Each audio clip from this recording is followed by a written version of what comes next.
E a gente está aqui preparando para a gravação do podcast 555 de hoje e organizando as nossas notas. Eu estou aqui com o Rico e com vocês e também gravando para o YouTube, para que essa live possa estar disponível por mais tempo. Boa tarde, bom dia, boa noite. Esse é o podcast 555, que trata da jornada do caos à plenitude. Na nossa jornada do caos à plenitude, você descobre qual o seu lugar no mundo e como ter clareza da sua missão na vida. O tema de hoje, Rico, qual é? Eu sou Maria Cláudia Cabral. E eu sou o Rico, estou aqui para repassar as perguntas para vocês e o tema de hoje, particularmente me é muito útil, que é sono, a relação de sono com plenitude. E aí eu começo por aqui, Maria. Como é que sono e plenitude se relacionam? Por que se relacionam? Sono é aquilo que nos ocupa 7 horas de cada 24, pelo menos, ou deveria, né? Sono é o caminho para restaurar não apenas o nosso corpo, como também a nossa mente, o nosso cérebro. E o sono faz parte de uma das tríades do cuidar de si, do autocuidado. Cuidar de si é o grande segredo da plenitude. Porque sem estar com o corpo pleno, não há como viver em plenitude. Parece óbvio, mas a gente vive um dilema de Tostines aqui. Porque quando eu penso em corpo, imediatamente me vem o quê? Uma barriga tanquinho, né? Uma academia de ginástica, me vem dieta, me vem essas coisas. E isso não está excluído desse conteúdo que a gente está falando hoje aqui. Porque cuidar de si começa por cuidar do corpo. Os nossos neurônios também são corpo. Há uma larga discussão sobre os limites da mente entre neurônios e o que são pensamentos. O que é a mente e o que é o cérebro. Essas são discussões clássicas. E aqui, nesse espaço que é chamada mente ou cérebro, se dá esse encontro indissociável de emoções, pensamentos e corpo. Então, o cuidar de si, ele tem 4 dimensões, que na verdade a gente chama de 4 para melhor explicar. Mas tudo se resume à nossa integralidade como seres. Nós somos seres integrais. E falar sobre sono é falar primordialmente sobre corpo, mas também falar sobre mente, sobre emoções e sobre espiritualidade. Entendi, Maria. Eu estava pensando aqui, como é que, ou o que acontece quando uma pessoa não tem uma noite de sono dentro dos padrões que se recomenda aí, né? Que prejuízo isso acarreta? Rico, uma única noite mal dormida representa prejuízos para o resto da semana, para o resto do mês. Por quê? Vamos dar um passinho atrás e falar sobre o nosso tempo. Nós recebemos todos os dias 24 horas. Essas 24 horas, elas existem dentro desse prazo. Eu não tenho como acumular horas de hoje para amanhã, certo? 1h do dia 12 de março de 2020 não volta jamais. O que eu quero dizer com isso? O sono segue a mesma regra. Não adianta, por exemplo, eu virar a madrugada e depois no dia seguinte dormir 4 horas a mais, no dia seguinte mais 2 horas, no final de semana, não, vou compensar no final de semana eu me jogo na cama e descanso. Não funciona assim com o corpo. O estrago já vai ter sido O feito. estrago já está feito. O estrago já está feito. E aí, que tipo de estrago, né? Que tipo de prejuízo essa falta de sono pode trazer para as questões que a gente aborda sempre aqui, que é a sua temática principal, que é a plenitude. Como é que uma noite mal dormida me afasta da plenitude?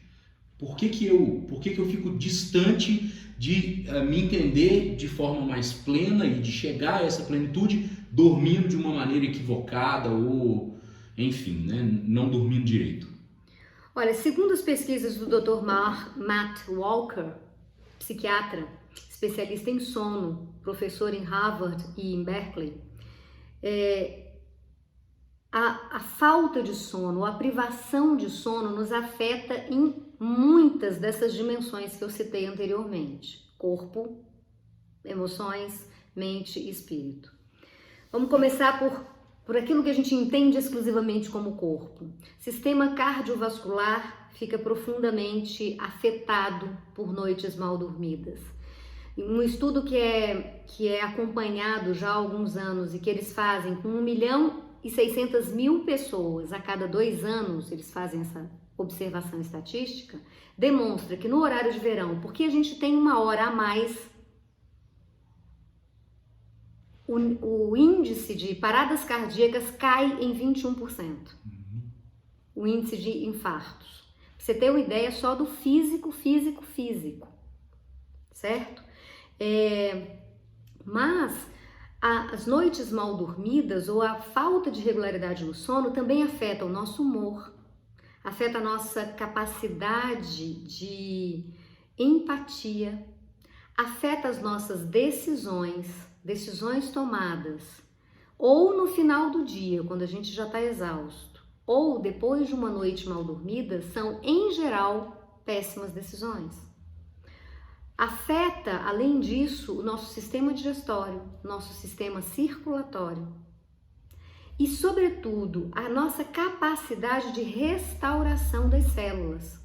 Então, pegando um exemplo bem pequeno, carro de som passando, um exemplo bem pequeno, você corta um dedo, o seu corpo convoca um conjunto de células para o restabelecimento das células epiteliais que foram danificadas pelo corte. Esse processo de cicatrização ele se dá durante o sono, para trazer para algo visível e palpável. Esse mesmo processo que acontece de cicatrização de um dedo cortado acontece com todas as nossas células no corpo. Toda a nossa renovação celular se dá durante o sono. Toda a nossa renovação no cérebro se dá durante o sono. Galeno dizia que durante o sono era como se o cérebro fosse uma esponja e ele fosse ressecando ao longo do dia e à noite ele se nutrisse novamente, se hidratasse novamente. Essa era a imagem que Galeno trazia muito antigamente. Hoje, a ciência mais moderna, comprovada por exames de tomografia e ressonâncias magnéticas, demonstra que é exatamente isso que acontece. Também o processo de renovação dos neurônios, da capacidade de restauro do equilíbrio cerebral se dá durante o sono. Então, as consequências de não dormir bem são enormes e em diversas dimensões, né, do corpo, alma e espírito. A gente tem o privilégio de estar numa cidade do interior, poucas distâncias, né? Mas o não dormir é um problema mundial, né? Porque ele está num contexto que é um contexto de não sono. Sim, e aí a gente tem assim, umas coisas muito interessantes. Vale, antes de falar dessas coisas muito interessantes, dizer de como a falta de sono afeta, por exemplo, o sistema reprodutivo da mulher e do homem. Os índices de produção de testosterona nos homens caem com pouco sono. Isso não afeta só o sistema reprodutivo, como também o desempenho sexual desse homem. Além disso, engorda. Não dormir engorda. Isso tem uma explicação simples. O corpo todo está sempre voltado para fazer com que a gente poupe energia. Nós somos, desde os primórdios, nós poupamos energia, né? Isso é um mecanismo de defesa do organismo. Se eu não descanso, se eu não durmo, eu gasto energia demais. E aí, toda e qualquer coisa que eu ingira vai ser transformada em reservatório de energia. Porque eu não sei quando eu terei energia de novo. Sem falar que não dormir estressa e aumenta o cortisol. Aumenta o cortisol em níveis absurdos. Por isso pode contribuir para quadros de ansiedade e de depressão. E aí eu só consigo pensar grandes centros, demora para chegar em casa. A gente vai falar mais para frente de tentativas de ajudar, de soluções, mas o ritmo da cidade, o ritmo mecanicista que a gente vive desde a Revolução Industrial e Científica empurra a gente para não entender esses ritmos naturais. E aí eu queria que você falasse um pouco dessa diferença do ritmo natural para o ritmo que o mundo tem, né? Que o mundo do século XXI tem. Porque eu sei, por trabalhar com você, que você teve a oportunidade de conhecer o seu ritmo natural. Uhum. E eu queria que você falasse um pouco disso, assim, da experiência que você teve do não ritmo natural, vivendo, né, em Brasília e com todas as responsabilidades que você tinha, e como é que foi reencontrar o ritmo natural, porque eu acredito que muitos que nos escutam nunca tiveram essa experiência. Acho que para mim, o meu primeiro passo no sentido de encontrar a plenitude foi quando eu tive que parar, né? Vocês que me acompanham já conhecem a minha história. Quem não conhece a minha história, tem um linkzinho aqui em algum lugar no vídeo do YouTube com o link da minha história, você pode acompanhar lá. Mas eu sempre fui uma pessoa que trabalhou muito, tanto quando eu estive na iniciativa privada em grandes companhias, quanto quando eu estive trabalhando no governo federal, né? Eu trabalhava uma média de 16 horas por dia, fazia inúmeras viagens internacionais em que o fuso horário também interfere profundamente nos ritmos naturais do corpo, e isso acabou me levando para um quadro que hoje, que eu estudo um pouco mais sobre o sono, eu percebo que era óbvio que iria acontecer, que era de um hiperestresse associado a pânico e depressão. E por conta dessa licença médica que eu precisei fazer, eu me retirei. Então, quando o meu corpo me parou, eu precisei me retirar. E ao me retirar, uma sabedoria interna, que se você me perguntar de onde veio, Rico, eu não vou saber te dizer, uma sabedoria interna me fez tirar relógio. Eu não uso relógio até hoje. Me fez tirar relógio, me fez desligar celular e me colocou em contato com as necessidades do meu corpo. Eu fiquei mais de 15 dias numa casa de praia isolada e ali eu, pouco a pouco, fui restabelecendo o ritmo natural do corpo. E ao restabelecer o ritmo natural do corpo, eu descobri algo que os antigos Vedas já sabiam. Que o ritmo natural do corpo respeita ou está sincronizado com os ritmos naturais. A gente acorda quando o sol se levanta ou quando a luz natural surge e a gente dorme quando já não há mais luz natural. Dito isso, quando você traz o desafio das grandes cidades, eu te digo que nas grandes cidades ele está muito potencializado, né? Eu que vivi em grandes centros urbanos e agora vivo no interior, posso perceber isso com clareza. Mas desde o advento da luz elétrica, que é uma luz artificial, já começa o nosso ritmo natural a ir para o espaço. Porque se eu ainda tenho luz, se eu posso ligar um botão e ter luz, Então eu não preciso necessariamente dormir às 8 horas da noite. Eu posso ir dormir, sei lá, 1h da manhã. Eu posso ficar lendo, eu posso ficar costurando, eu posso ficar conversando, eu posso qualquer coisa. E nem estou falando ainda da contemporaneidade da tecnologia. Estamos falando ainda ali, vamos lá, do período das nossas avós mesmo. Ficar escutando rádio, todo mundo junto, até mais tarde. Depois vem a televisão. Com o advento da televisão, aí é que você estica um pouco mais mesmo o tempo acordado. E aí vem os desafios de uma vida que cada vez nos demanda mais. Em grandes centros urbanos, nós temos restaurantes abertos até não sei que horas, baladas, bares, a gente tem farmácia 24 horas, a gente tem delivery, enfim. São Paulo nunca dorme, né? Tem o slogan de São Paulo nunca dorme, Nova York nunca dorme, o que também não é exatamente assim, mas o fato é que a gente cada vez mais saiu desse ritmo natural de se recolher quando a natureza se recolhe e despertar quando a natureza desperta. Ou seja, a gente se distanciou dos ritmos da natureza. Nós estamos próximos a comunidades campesinas, a área rural. Nosso município é um município com alto índice de ruralidade. E a gente observa, as pessoas que moram na roça, elas vão dormir com as galinhas. É até uma expressão que se usa aqui, né? Não, eu durmo com as galinhas. Ou seja, 8 horas da noite, 7 horas, 7h30, 8 horas, estão indo dormir. E acordam super cedo, tipo 5 da manhã. No Nordeste, em que o dia começa mais cedo e mais quente, é muito comum as pessoas acordarem cedo. 6 horas da manhã já tem engarrafamento, né? Mas isso também contribui para que o ritmo natural se estabeleça. Só que acordar muito cedo e ir dormir muito tarde não ajuda, porque a gente precisa de pelo menos 7 horas de sono. Entendi.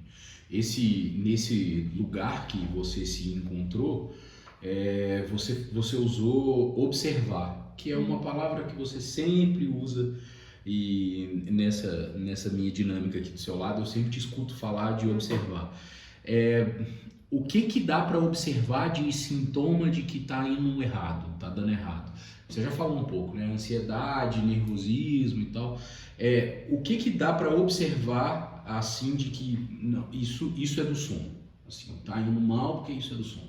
Eu ouço muitas pessoas dizerem que, e eu inclusive, embora eu durma bem, mas uma perda de memória significativa, mesmo com pessoas com menos de 40 anos. Esquece a chave, sabe aquela coisa, volta para ver se trancou, porque não tá ligado se trancou ou não. A minha avó, aos 94 anos, tinha memória com a mesma qualidade que a minha, aos 45. Eu dormia. Porque ela dormia, embora o sono dos idosos seja um sono mais superficial, um sono que é chamado sono leve, eles não conseguem aprofundar por uma série de questões da própria maturidade, do envelhecimento das células cerebrais. Mas ela conseguia ter uma memória melhor que a minha, quando eu cheguei lá nesse estado de estresse. Entendi. Né? Então, assim, uma coisa que a gente observa é falta de memória, sobretudo memória recente. Uma capacidade de aprendizagem mais reduzida. A falta de sono reduz a capacidade de memorização e de aprendizagem em 40%. Em relação a quem dorme bem. Foi feita uma pesquisa com 1.200 pessoas, separaram as amostras, metade delas uma noite de sono, a outra metade uma noite inteira sem dormir, sem tomar café, sem nem cochilo. E aí foi aplicado o mesmo teste aos dois no dia seguinte. O resultado de quem não dormiu foi 40% inferior a quem dormiu. Essa pesquisa foi conduzida pelo Dr. Walker também, lá em Harvard. Entendi. A gente falou, né, da parte ruim, né, dos malefícios, e os benefícios de uma noite bem dormida. O que quando dá certo, quando a gente tem uma noite bem dormida, o que o corpo ganha, né? A gente focou mais nos malefícios e os benefícios. Então, os benefícios são inúmeros, né? Como eu falei, a gente tem 24 horas no dia e esses 24 horas, elas são horas que não voltam, não retornam. 7 dessas horas são para dormir. As outras 17 eu, naquela live sobre tempo, falei o que a gente faz com elas com o planner. Mas aqui, esse planner que inclusive tem à disposição aí para download. Mas aqui as nossas 7 horas a gente vai falar de um sono, de uma noite bem dormida, ela tem 3 aspectos relevantes. O primeiro aspecto é a regularidade do sono. O que é a regularidade do sono? É dormir no mesmo horário e acordar no mesmo horário, mesmo no final de semana. Esse é o aspecto regularidade. A gente tem um segundo aspecto que é um número suficiente de horas de sono. É certo que a média é entre 7 e 8. Há indivíduos que precisam um pouquinho mais, até 9. Há indivíduos que precisam um pouco menos, 6. Estava anotando isso aqui agora, desculpa te interromper, porque essa é uma pergunta bem minha mesmo. E aquela conversa de, eu não preciso dormir muito, 4 horas eu tô bem, acordo bem, isso existe, como é que Olha, é isso? Se você acorda bem, eu te recomendo, assim, manda um e-mail pro Dr. Walker e vê com ele, porque pouco provável. A gente fala em 7, 8 porque essa é a média de todas as pesquisas. Ele é um especialista em sono que já pesquisa há muito tempo, não existe só ele, existem N outros pesquisadores do sono, mas eles acordaram que entre 7 e 8 é a média necessária. Vai existir indivíduo um pouquinho mais para cá, outro um pouquinho mais para lá? Vai, né? Existem singularidades individuais. Mas o fato é que não vai diminuir tanto a ponto de 4 horas, por exemplo. E aí é o terceiro ponto. Eu falei em regularidade, dormir sempre no mesmo horário e acordar sempre no mesmo horário. Eu falei em suficiência, número de horas suficiente. E aí vem o terceiro elemento, que é o sono profundo, que é o sono que de fato repousa. A gente tem 4 tipos de sono, mas é no sono profundo que a gente faz todo esse processo de restauração celular e de restauração cerebral que eu mencionei anteriormente. Então, se o sono não é profundo, eu não repouso de fato, eu não restauro meu corpo e minha mente de fato. É só aquele mais ou menos. Entendi. Né? E a gente fala de plenitude aqui e eu fico pensando na audiência lá, te ouvindo e fazendo as contas, né? Tá chegando o final de semana, nosso podcast é sempre na quinta já tem aquela vibe e já tem os convites e a Aika tá falando de dormir.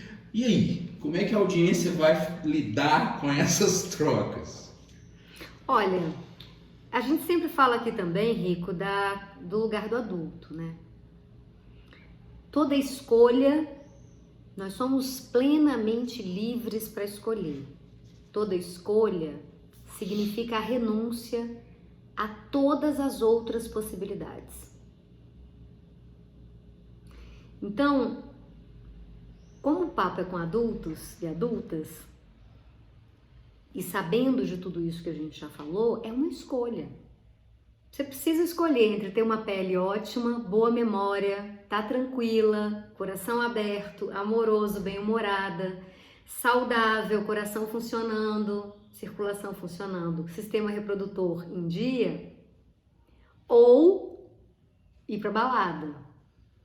Só que a balada não é a única coisa que na contemporaneidade nos chama.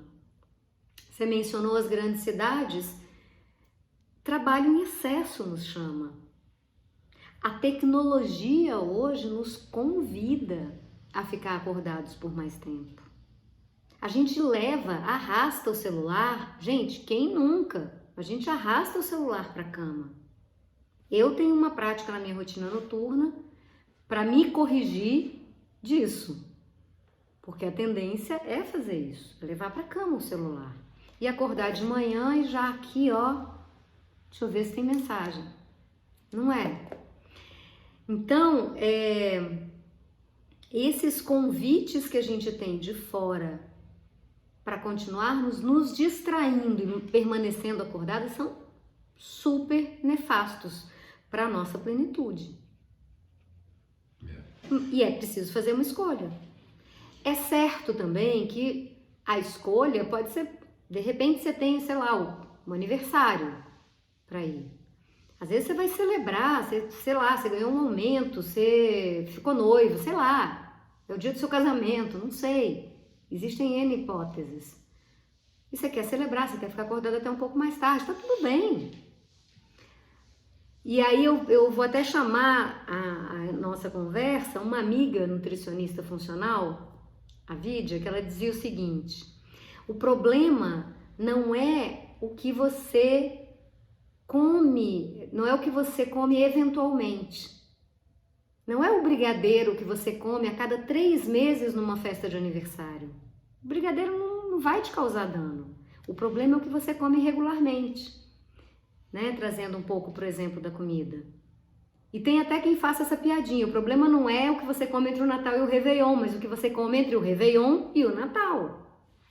Né? A mesma coisa vale para o sono. Não é a noite de virada do ano que vai acabar com a sua saúde.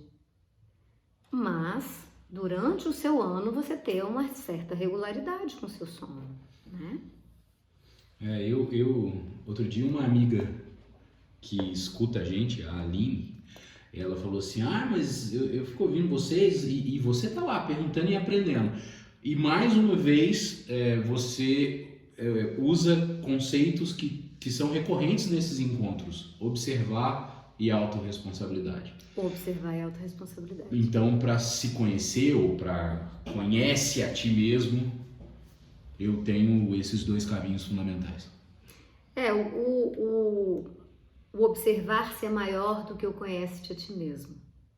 O observar-se é o cuidar de si, que é esse conceito que é socrático, né? Um conceito de ocupar-se de si em primeiro lugar. E eu sempre traduzo isso aqui com uma outra linguagem, que é: coloque a máscara de oxigênio primeiro em si, depois auxilie a pessoa ao seu lado, né? Lembra disso como um mantra. Isso você tem que trazer na sua vida como um mantra. Primeiro você coloca a máscara de oxigênio em você, depois você auxilia o adulto ao seu lado, ou a criança ao seu lado, ou seja, quem for que esteja ao seu lado. Primeiro a gente tem que estar bem, né? E isso Sócrates dizia no conceito de cuidar de si. E o estar bem, observar-se, ao me observar, eu posso gostar de mim, e ao gostar de mim, conhecer-me mais. E ao me conhecer, e aí vem o conhece-te a ti mesmo. Ou seja, o conhece-te a ti mesmo é uma parte do cuidar de si, ela não é o todo do cuidar de si. Conhece-te a ti mesmo é da mente, e a mente também faz parte. Mas eu não posso conhecer algo que eu não observo, que eu não me preocupo, que eu não cuido. E aí o exemplo mais cabal é exatamente a história de como eu descobri o que os Vedas já sabiam. Na hora que eu parei e me coloquei em autoobservação, eu me dei conta, eu falei: gente, eu jurava que eu era uma pessoa noturna, que eu trabalhava super bem à noite. Mentira, não é verdade isso. Então, sem sair, desculpa te interromper, mas sem sair do tema, mas já saindo, prometo que eu volto rapidinho. Quando você disse que quando você teve a oportunidade conduzida pelas coisas que você já contou, né, seu adoecimento, de ir para esse lugar e de observar, então a gente carrega dentro da gente um mecanismo de autoconhecimento e que a gente só não acessa. Assim, a gente nem porque em outro momento você disse assim: nossa, eu não sei por que eu tirei o relógio. Então isso é nosso, isso está em todo mundo? Isso está em todo mundo. O nosso corpo é extremamente sábio. O nosso corpo tem mecanismo de autorregulação. O sono é um mecanismo de autorregulação. Não existe macaco insone. Não existe coelho insone, não existe gato insone. Não existe. Eles podem ter ciclos de sono diferentes dos nossos. Mas o nosso corpo sabe se autorregular. inclusive em situações traumáticas. Você não observa situações de trauma em animais selvagens. Você até observa situações de trauma em animais domesticados, mas não em animais selvagens. E por que nós nos traumatizamos com determinados eventos? O corpo tem mecanismo de autorregulação. É com isso, inclusive, que a gente trabalha com experiência somática aqui no consultório. Por que precisa de uma terapeuta para ajudar o corpo a se autorregular? Porque a nossa vida contemporânea, desde a Idade Moderna, foi rompendo com os ciclos naturais do corpo e rompendo, inclusive, danificando o sistema de autorregulação. Mas se a gente dá uma micro oportunidade para o corpo, ele se autorregula. É incrível como ele se autorregula. Tanto é verdade que esse algo que eu não sabia de onde vinha, disse, não, desliga tudo. O que você tem que fazer é desligar tudo. E aí a fome, eu comia quando tinha fome e eu dormia quando eu tinha sono. E foi muito mais fácil o meu processo de recuperação. Não tenha sido exatamente fácil, mas saber disso me ajudou. Tomar consciência disso me ajudou. Mais adiante, muitos anos depois, quando eu fui estudar a experiência somática com o Dr. Peter Levine, ficou claro por quê. As coisas se encaixaram. Se encaixaram. Entendi. Voltando para o sono, eu tenho uma série de pequenas perguntas relacionadas a sono e a base de tudo o que você usa aqui como abordagem, que é a sistêmica. Uhum. Né? E aí, sei lá, dentro dessa vasta lista de um olhar sistêmico para o sono, o que é o sono, o famoso sono agitado? Nossa, eu tive uma noite toda agitada, né? A gente escuta as pessoas dizerem isso. Sistemicamente isso tem um caminho, isso tem um olhar? Então, não dá para afirmar que é sistêmico, mas tem alguns aspectos que a gente precisa observar no sono, né? O sono agitado, o sono superficial. A gente precisa olhar se esse sono agitado ele é esporádico ou corriqueiro, né? Existem pessoas que têm sono agitado at all. Existem pessoas que têm sono leve todas as noites. Não pode um mosquito passar que a pessoa acorda. Já ouviu isso? Uhum. Mas existem episódios de pesadelos, existem episódios de uma noite mais agitada, existem episódios de insônia e existe insônia crônica, né? Então, assim, esse é o mar das coisas que acontecem.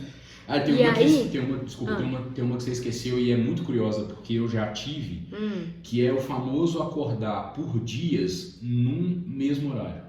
3h30, 4h30. Tem piadinha com isso, né?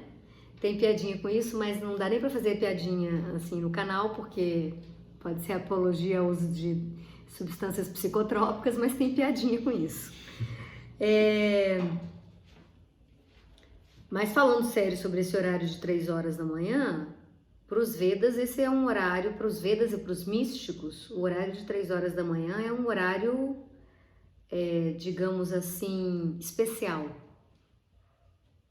Né? E inclusive em algumas tradições religiosas, os discípulos acordam às 3 da manhã e fazem rituais, né? Os Hare Krishna, por exemplo, às 3 horas da manhã vão ao templo deles lá e servem comida para as deidades, etc e tal, né? 3 da manhã, 6 da manhã, 9 da manhã, meio-dia, 3 da tarde, 6 da tarde, meia-noite, né? Intervalos de 3 horas regulares. Algumas outras tradições vão falar em meia-noite, 6 da manhã, 6 da tarde e tanto que os sinos dobram às 6 da tarde, né?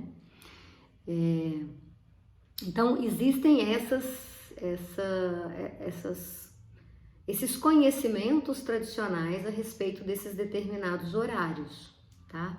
Uma outra explicação possível de ordem fisiológica o sono profundo. Quando a gente de fato dorme um sono profundo, ele tem um ciclo de 1h30.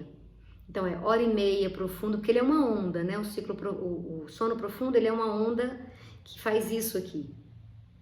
E aí, essa onda, ela dura hora e meia. Aí, hora e meia, ela cai. No que ela cai, você vai para a superfície do sono, mais uma onda de hora e meia, de sono profundo. Então, hora e meia, 3 horas. 3 horas é um momento. E aí, nesse momento de superficialização do sono, que a onda já está mais baixa, você pode acordar. Acordou, aí dá aquela despertada, né? Então, também pode ser por isso. Agora, o sono leve, por outro lado, ele nos indica um estado de alerta da pessoa. A pessoa está em constante estado de alerta. Isso pode ter raiz traumática, ainda que ela não se lembre. Algo aconteceu durante a noite, quando ela era muito bebê, ou quando estava no útero ainda, ou quando era uma criança pequena. E aí essa pessoa não consegue se entregar ao sono, porque o sistema nervoso autônomo responsável pela sobrevivência, pelas respostas de sobrevivência, tem que estar em alerta. Os gatos estão sempre em alerta. Você pode observar um gato dormindo, ele dorme assim, mas se você fizer ele imediatamente, se for mais baixo que isso o som, a orelha dele faz um movimento de observação, né? Nós mamíferos temos um sistema muito acurado. Só que como a gente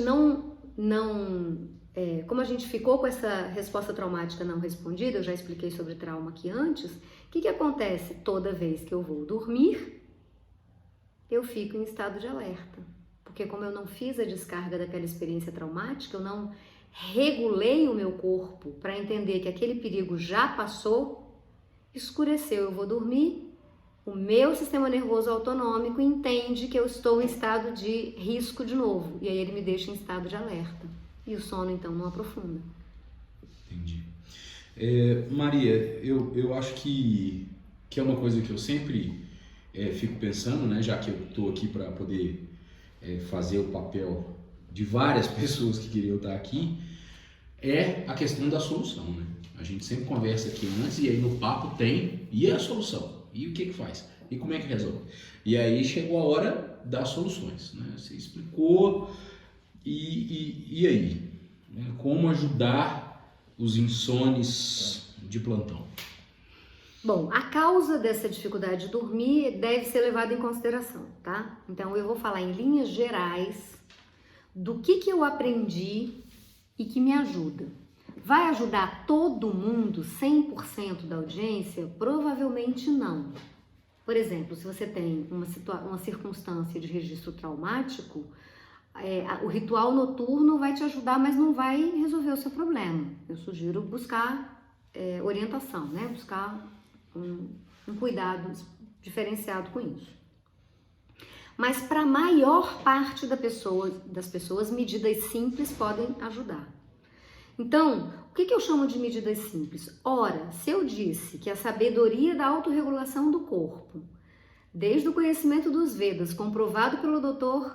Walker lá em Harvard, demonstra que quando a luz diminui, o meu corpo entende que eu estou entrando em repouso, minha primeira sugestão é meia hora antes de você ir para a cama, efetivamente, você já reduz as luzes. Reduz as luzes, apaga as luzes que forem possíveis da casa, ótimo, que também já vai de bônus economizar energia. E no quarto você coloca uma luz, uma vintage daquela, sabe? Ou um dimmer, que você pode colocar ele mais num lusco-fusco assim. Isso já vai dizer para o seu corpo que é hora de descansar. Segunda medida eficaz à noite para nos ajudar a dormir. Nesta mesma meia hora antes, desliga o celular, desliga a televisão. Tem muita gente que dorme com a televisão no quarto. Lamento informar, não é uma boa ideia. Então, desliga o celular, desliga a televisão, desliga os eletrônicos. Porque os eletrônicos, sobretudo os mais contemporâneos, mesmo no período em que estão desligados, eles têm aquele stand-by. Sabe aquela luzinha do stand-by? Aquela luzinha do stand-by, aquele aparelho, ele continua emitindo ondas eletromagnéticas. Então, aquelas ondas eletromagnéticas, nós somos energia também, só que nós somos uma energia densa. Então, o que acontece? As ondas eletromagnéticas dos aparelhos estão ali no quarto. Então, isso interfere nas suas ondas cerebrais. Então, meia hora antes, desliga os aparelhos, porque assim você se desliga um pouco da tecnologia, vai fazer outra coisa. Vai preparar um chá, se você gosta de chá, um chá sem cafeína, de preferência. Vai preparar, se você gosta de um leitinho com canela, né? Que as avózinhas costumavam fazer, que é super bom para ajudar a dormir. Vai ler um livro, né? Põe uma luz direcionada, vai fazer uma leitura, vai conversar, né? Vai bater papo assim ao vivo com quem mora com você, seu colega de casa, seu marido, sua namorada, seu filho, sua filha, alguém, conversa. Então, essas atividades que desligam um pouco o estresse das suas ondas cerebrais, meia hora antes. E aí, vai deitar, usando todas os instrumentos que eu tenho. Se você tiver um óleozinho essencial de lavanda, você pode colocar uma gotinha no travesseiro. Isso ajuda o corpo a relaxar. Se você não tiver óleozinho de lavanda, também tá tudo bem. Mas os lençóis limpinhos, também isso é gostoso, né? Uma cama aconchegante. Existem estudos no MIT, no Massachusetts Institute of Technology, que eles estão fazendo estudos sobre formas de criar um móvel que nos ajude a um sono mais profundo. Pra você ver o tanto que é a preocupação com o sono. Porque a temperatura do corpo precisa cair durante o sono. Então, é legal, se você mora num lugar mais quente, um ventilador, um ar-condicionado, entre 18 e 21 graus. A temperatura do cômodo é mais fria, né? Se não tem nem ventilador, abre a janela, se for possível abrir a janela, se não for perigoso onde você mora, né? Porque aí circula o ar, isso também ajuda a relaxar mais. Algo que te cubra, esse pequeno peso no corpo, te traz uma sensação de casulo, né? Pode reparar que no inverno, quando a gente dorme com cobertor, ou quem dorme com ar-condicionado e dorme embaixo do edredom, aquela sensação do edredom te dá um aconchego, é como se você estivesse no pacotinho de neném que te prepararam quando você saiu da maternidade. Isso dá um aconchego, ajuda a dormir. Enfim, e uma outra coisa que eu costumo fazer e recomendar aos meus clientes, e também já recomendei à minha audiência, faça a sua to-do list antes de dormir. Todas as suas preocupações do dia, o que ficou pendente, o que você não fez, tudo que vier na sua cabeça pouco antes de dormir, põe na lista. Por quê? Porque quando você põe na lista, o seu cérebro entende que você tirou do esquadro, que você já começou a resolver. Então, se você tira do esquadro, aí o seu cérebro não fica buscando confusão para resolver, né? Dentro dessa lista, que não é a mesma lista, mas é uma outra, se você teve algum episódio, mais significativo durante o dia, às vezes uma discussão com a parceira, às vezes um entrevero com um colega no trabalho, às vezes uma pequena batida de carro, sei lá, qualquer coisa que te chamou a atenção ao longo do dia, anota o fato, anota como você se sentiu, porque também, de novo, dentro da mesma lógica de que o cérebro entende que você tirou de dentro de você aquilo. Não à toa, muitos psicólogos, muitos psicoterapeutas recomendam aos seus pacientes fazer o diário, né? Antes de dormir. Não, anota como você se sentiu, como é que foi seu dia. Isso não é uma obra literária, gente. É só o exercício de tirar de dentro, de colocar plasmado num outro lugar, num lugar fora, tá? Isso ajuda muito a uma boa noite de sono. E ajuda a maior parte das pessoas. Testem e me falem depois como é que foi. Experimentem. Me deem o benefício da dúvida. Experimentem e me contem. Se alguém tiver alguma outra receita, né? Também pode comentar aqui, o pessoal que está assistindo no Instagram, ao vivo, pode comentar se tiver alguma receita, alguma outra receita. As receitas das avós são ótimas. Costumam, elas sabem bem. E se não tem perguntas aqui no Instagram, eu acho que não, porque eu acho que o Rico já fez as perguntas, eu aqui me despeço. Esse foi o podcast 555. Quando a gente fala da jornada do caos à plenitude, o tema de hoje foi o sono. A nossa avó sabia bem do que estava falando. E na próxima quinta-feira, 5h55 da tarde, a gente tem um encontro marcado aqui no Instagram para a transmissão da gravação, e vocês aí no Spotify recebendo o nosso podcast. A gente fica por aqui. Bom final de semana a todos. Bom sono, principalmente. Descansem, experimentem a rotina noturna e vejam se isso pode ajudar vocês, isso que me ajudou tanto. Ok? Boa noite, boa tarde, bom dia, descansem.